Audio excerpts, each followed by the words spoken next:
कि दिल परदेसी हो गया, हमें तुमसे हो गया प्यार कि दिल परदेसी हो गया। ओढ़नी ओढ़ के नाचूं, ओढ़नी तेरे इश्क पे साया खुमार कि दिल परदेसी हो गया। સોનલબેન તમે તો કેટલું મસ્ત ગાવે ગીત, થોડીક પ્રેક્ટિસ કરી લીધી હોય તો સોનલબેન તમે સિંગર માં આવી જાઓ.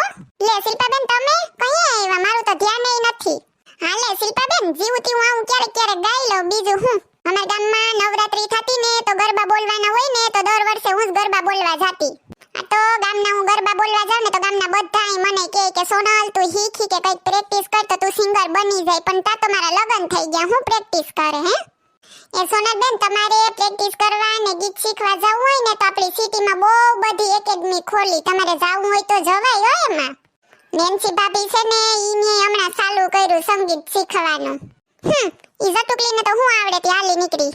ઈ તો ખોટે ખોટા પૈસા જ બગાડે. વા ડાન્સ ક્લાસ શીખવા આવી તી ન્યાય ઠેંગો આવડો નહીં ને ખાલી ખોટા 3 મહિના મને ધક્કા મારી મારી મને શીખવા ન દીધો ને પોતેય ન શીખો. આ નહીં તો ને હવે વળી પાછો સંગીત શીખવાનો શોખ જાગ્યો તી, ન્યા હું શીખી લી હે. ઈ તો સોનલબેન ઈ એકેડમીમાં જઈ જાય ને એને સર્ટિફિકેટ આપે ને ગેરંટી આપે કે તમને સિંગર બનાવી દે ને એનો આલ્બમ બનાવી ને બધામાં વાયરલ કરે. ખબર તમને? હે એવું છે? કેટલી ફીસ હતી?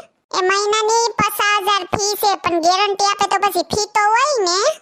હે સોનલબેન હું તો કહું તમારે જાવું જ જોઈએ. તમારો અવાજ એટલો મસ્ત કોયલ જેવો મીઠો છે ને જો થોડીક પ્રેક્ટિસ મળી જાય તો પાક્કું તમે સિંગર બની જાવ અને કરોડોમાં કમાહો. ખબર છે તમને? અટાણે સિંગરો કેટલા કમાય ને બધાયમાં તમે ફેમસ થઈ જાહો, બધાયમાં તમે ઓળખાહો. ખબર? પછી આપણી શેરીએ તમારા નામથી ઓળખાય સોનલ સિંગર તરીકે ને નેન્સી ભાભી તો મને લાગે કે નહીં બને, એનો અવાજ એટલો ખાસ નથી ને તમારો અવાજ તો સોનલબેન કોયલ જેવો, કોયલ જેવો. શિલ્પાબેન એ વાત તમારી હાસી, ઓ હાવ હાસી વાત કરી તમે. લે સોનલબેન વાતુમાં કઈ કામથી આવી હતી પણ ભૂલી ગઈ. હારું લ્યો હવે જાવ, યાદ આવશે ની ટાણે ને પાછું યાદ આવશે ને તો હું પાછી આવી હો. એ હારું યાદ આવે ને તો પાછા આવજો. એ શિબલા મમ્મીજી તમને હું શું કહું, શું છે તારે હવે? એ હું એમ કહેતી હતી કે આપણી સિટીમાં ગાવાવાળાના ક્લાસ ખુલ્લા, નવા એકેડમી આવી તો મારે છે ને સંગીત શીખવા જાવું. હવે તારે હું ન્યા સંગીત શીખવા જાવું, ન્યા તું કામ ફાટી પડી? તને ગાતા બાતા આવડે ને ઘરમાં સંગીત કરે એ ઓછું છે હજી તારે સંગીત શીખવા જાવું?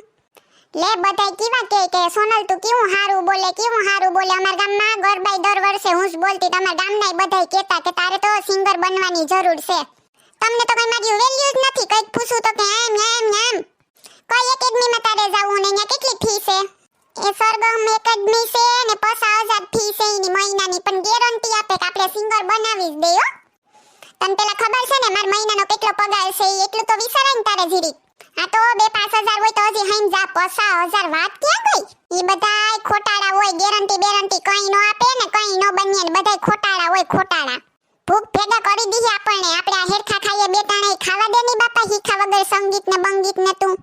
મને તો ખબર જ હતી તોય હું તો પૂછવા આવી નકટી ની થઈ ને તમે જવા દઉં કામ કે મને કે કેવાર ઉપર ખાડીનો ડ્રેસ નો કામ તો ઈ નથી લઈ દેતા તો આ હીખવા જવા દઉં.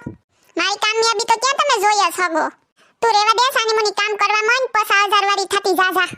એ સોનલ વો આના કરતા મારી પાસે મસ્તનો આઈડિયો છે. YouTube ને Instaમાં તમે ગાઈને રીલું બનાવવાનું ચાલુ કરો એટલે અપને આપ વગર ફીએ ફેમસ થઈ જાહો. લે મમ્મીજી તો મસ્તનો આઈડિયો છે તમારો, હાસુ કીધું તમે તો. મોટા માણસ કહેતા હોય હાસુ જ કે કઈ એની સલાહ લઈ લેવાય. હારું લે મમ્મીજી તો હું આજથી જ વિડિયો બનાવવાનું ચાલુ કરી દઉં કા. મમ્મીજી શાક રોટલી તમે બનાવી નાખો ને હું રીલ બનાવી નાખું. ઓહો આ તો ખોટો આઈડિયો અપાઈ ગયો મારા પગ ઉપર મેં તો કવાડી મારી. જો તમને અમારો વિડિયો પસંદ આવ્યો હોય તો અમારી ચેનલ સિબલીની મોજને લાઈક કરો, શેર કરો એન્ડ સબસ્ક્રાઇબ કરો. Thank you.